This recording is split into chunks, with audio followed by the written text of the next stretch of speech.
गंजाम जिला हिंजिकाटु ब्लॉक अंतर्गत हिंजिली ब्लॉक राणब पंचायत मां गजलक्ष्मी पूजा धूमधाम सहित पालित हो प्रतिवर्ष भली आज सकाळु सकाळु ग्रामर महिला माने रोसीकुल्या नदी जल भार नहीं जल यात्रा करने सहित मां गजलक्ष्मी आगमन को नहीं होम यज्ञ प्रस्तुति होइछि।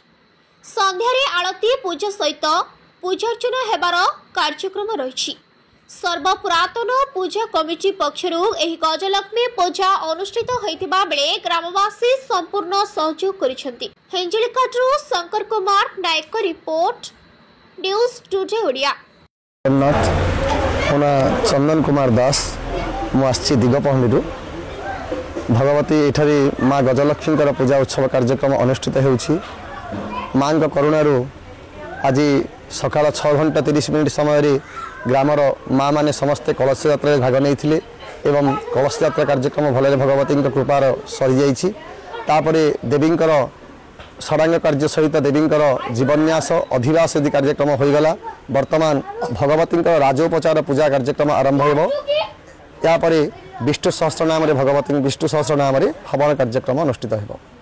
अक्षय कुमार पाठी ग्रामर पुरोहित सकाळे प्रातः 6:30 समय वर्तमान आमर ऋषिकुल्या नदी शुभ जल यात्रा कार्यक्रम करागला। तत्परे सूर्य पूजा कार्यक्रम है।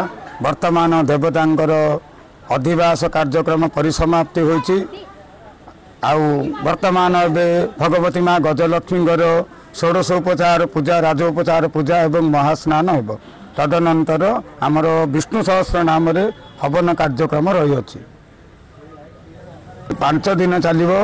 डाल ग्रामर समस्त भक्तवृंद अक्लांत परिश्रम ये पूजाटी आयोजन करिसेंति। विगत वर्ष परि ए वर्ष भी सुचारू रूप से पूजाटी परिचालित होउछि।